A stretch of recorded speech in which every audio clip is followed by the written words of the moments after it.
snap right. He's going to run, but he's got a long way to go. And he gets this up to the 34 out of bounds there.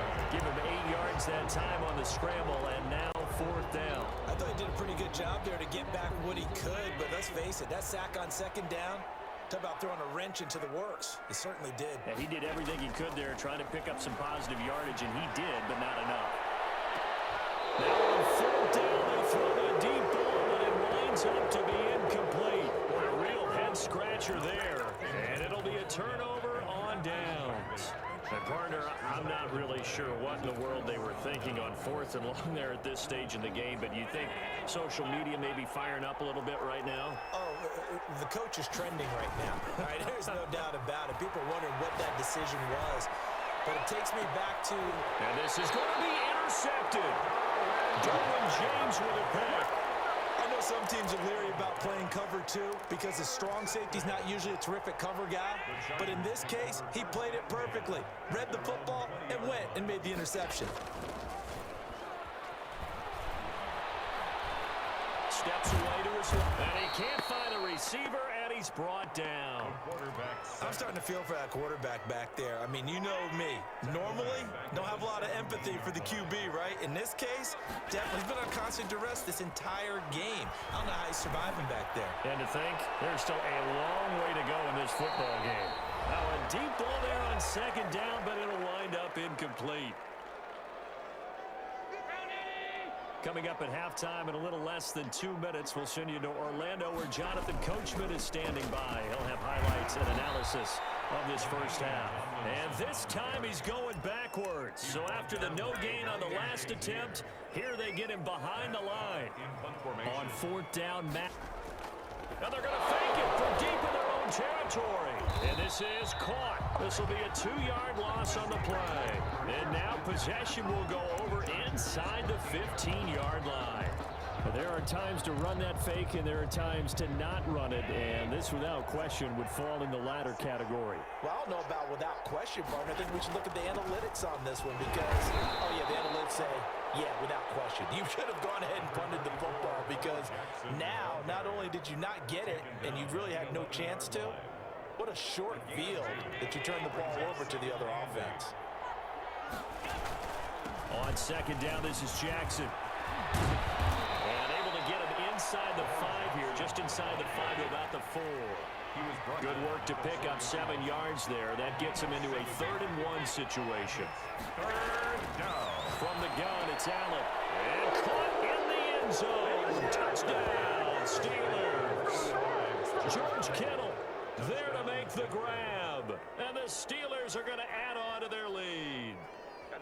You get down near the goal line, this is where having a sure-handed tight end becomes a luxury, and it pays off big time, especially when the defense sells out.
The Steeler offense here about ready for their next drive. And last time they were stopped on 4th down, had a drive stalled out. We'll see how they respond this go-around. I'm eager to see what their mindset is, because moving the ball, feeling good, and then that abrupt stop on 4th down, do they go back to the bench and go, oh, boy, they've got something for us? Or do they go to the bench and say, we blew it ourselves. Let's get back out there and move the ball again. And is it different when you get stopped on 4th versus punt? Is that more motivation for the defense, a little more confidence? I think as a defense, you're so excited with a 4th down stop. Making them punt, that's your goal anyway. But a 4th down stop, that's almost a sign of disrespect that they went for it in the first place. And when you get that, you feel great about yourselves. Allen now on 1st down. And incomplete on the deep ball. Well, they've got man coverage on the outside, and my scouting report on these DBs tells me that they love to take matters in their own hands. They want man coverage, not zone. And there was good coverage there that forced the incompletion. Allen again here on 2nd and 10. He's going to rifle one deep left side. Oh, nearly picked. And maybe lucky there. This guy doesn't drop many defensively. 3rd down. They'll put a check mark in the box where the defense coordinator was saying, how well can we stay with these receivers if we're in man coverage? Because he just did it on that one, forced the incompletion. That allowed him to get bolder with his pass rush, won't it? Absolutely frees up your guys elsewhere. Caught left side, it's Beckham. First catch there for OBJ, and that good for a 1st down. But one of the ways the quarterbacks keep all the receivers alive in a play, never lock in on any one guy. Make sure you keep your eyes moving, scan the field, and here he finds the open guy for a nice pickup. Throw left side complete. That's Bell. 10 more there and another 1st down. We've seen quite a bit of the short passing game here early on 1st quarter, haven't we? We have, and I think it works a couple of ways for this team because, number one, you throw the short game until they stop it. And if they're not going to stop it, you keep throwing it, and occasionally you'll break a tackle and turn it into a bigger gain. Also, if they start to creep up, start to pressure receivers, now you go over the top, take it deep, and now you get some of those big shots downfield. Here's Allen on 1st and 10. And this is caught at the 8. And into the end zone. Touchdown, Pittsburgh. Randy Moss, 31 yards. And the Steelers have taken a 1st quarter lead. The kick is in. They'll put it through to make it 7-0 Steelers. 7. Ravens, nothing.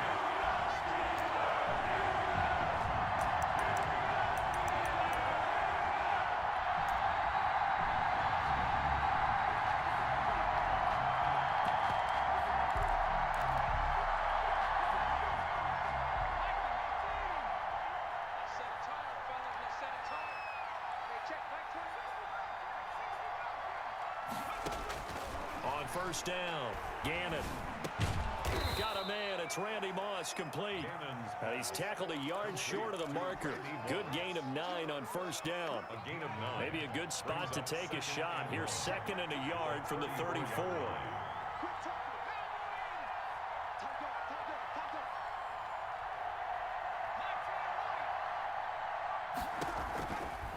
From the gun, Gannon going for the deep ball. And that'll be incomplete. Took a pretty good shot as he tried to pull that one in. Couldn't hang on 3rd down. That's what you're going to need to do against those big receivers. You got to get in there and get physical with them. That time he got in close, got in tight, and knocked the ball away. And boy, he is very close to a 1st down, but from where they're spotting that football, he's going to be a foot or so short. 4th and short, partner. I mean, this would be a really risky call. Here we are in the 1st quarter. On your own side of the field. Side of the field. But, boy, what a tone setter that would be to go for it and get it, wouldn't it? You're gritty today. I like it. I'm feeling it. And in their own territory, needing only a few inches, they're going to line up to go for this thing on 4th down.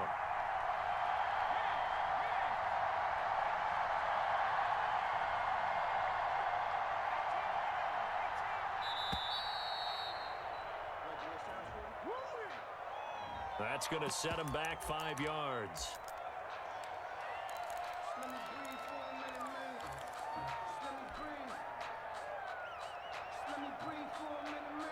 The Ravens send their punter out now.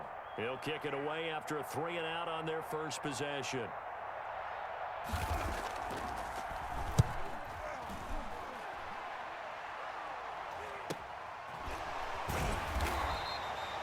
It's a 46-yard punt, 2 on the return. And the Steelers will go on offense here, 1st and 10.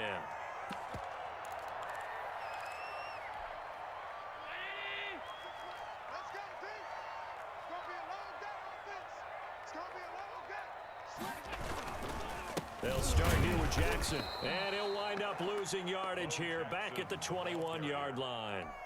2 yards the loss, 2nd and 12. So the opening play of the drive goes backwards. Now they'll come up on 2nd and 12. At the 21-yard line. Now this one to his tight end out on the right side. And he'll get this one way up just shy of the 45-yard line. Good work after the catch. Going to net him 23 and a first. At the 44. So many times in my career I've heard coaches talk about completions are one thing. But as long as we're there at the catch and we get guys on the ground, we can live with that. But if you're going to give up 10, 12, 15 yards after the catch, then your defense is going to be in a lot of trouble. And that'll be knocked away. It's incomplete. Eric Ebron, the big tight end, is intended target. But it's going to be 2nd down.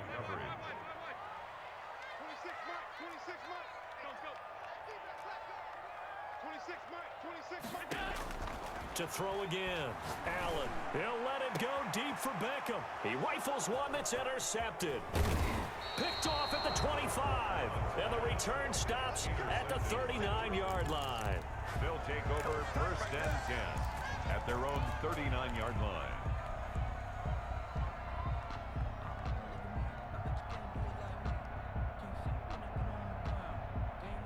The Raven offense set at the line for this next drive. And the last drive, their first drive, 3 and out. What changes here, if anything? I think it's making sure the guys that you trust the most with the ball, the biggest playmakers you have, that they touch it on this possession to try and get things moving. So get it to the horses. Without a doubt. They're the ones that typically end up in the end zone. After 1, 7-0 on EA Sports. 38-yard line, 2nd and 11. Operating from the gun, Gannon. It's a short one here, complete to his tight end. And he'll be taken down at the 46-yard line. A gain of 8. The Steelers now in the nickel here on 3rd down. From the gun, Gannon. And he fires one that's intercepted. Picked off by Rod Woodson. And he'll get this one out to the 50 to the midfield stripe.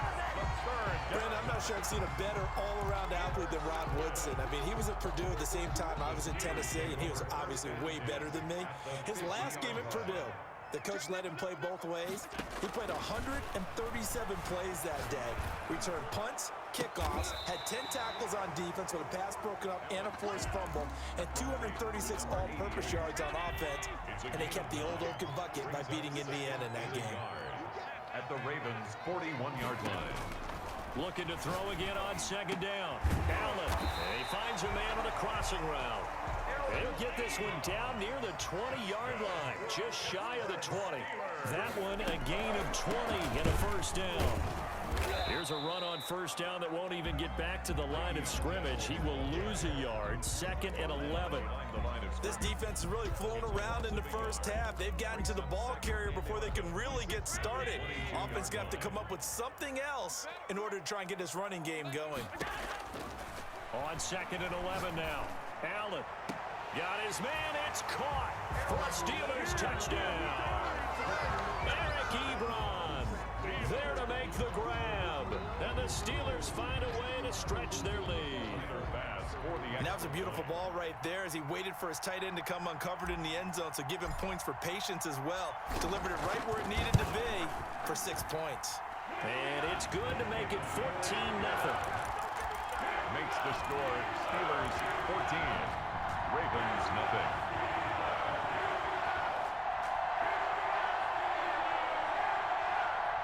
The Raven offense set at the line for this next drive. And they're in a bind early here, down 14-0. Are you worried at this stage or still too early?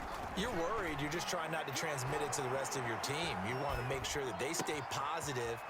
But at the same time, you're wondering, how are we going to move the football? What do we have on this play sheet that can work? Get back to basics is usually your answer. And make sure you find the guy who can move the ball fastest for you if you just get it in his hands. Yeah, still second quarter. You get points on the board here. I think you're feeling okay. So here's a 1st and 10 at the 38.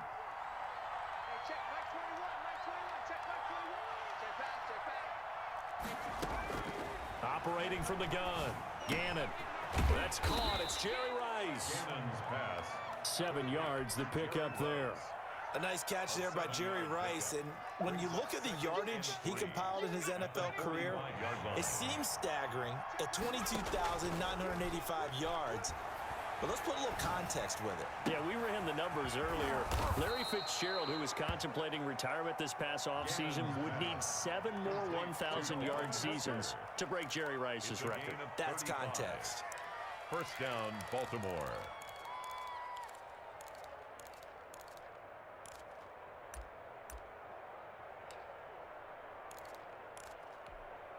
So a big play as it gets them all the way down to the 20 now for 1st and 10.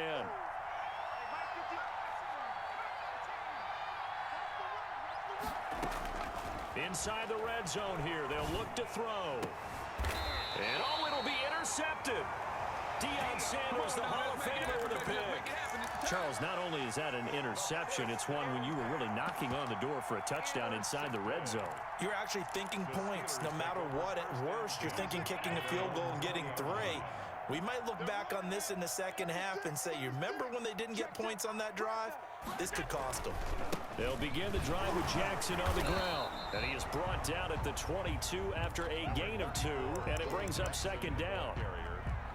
Certainly a nice job there by the defense rallying to the football and getting him on the ground, but I think the play gets made by the defensive front because if they can't get upfield, their job is to go ahead and get low, almost get into a ball sometimes, stack things up, and make it difficult for the runner to find a hole. Flush to his right. And he's going to get this one across the 30-yard line. It's a 1st down on a gain of 10. You talk about mobility on quarterbacks all the time. Here's where it really pays off. Able to move, evade, and is accurate throwing on the run and picking up a 1st down. He'll let it go deep for Beckham. This is caught at the 20. And into the end zone. Touchdown, Pittsburgh.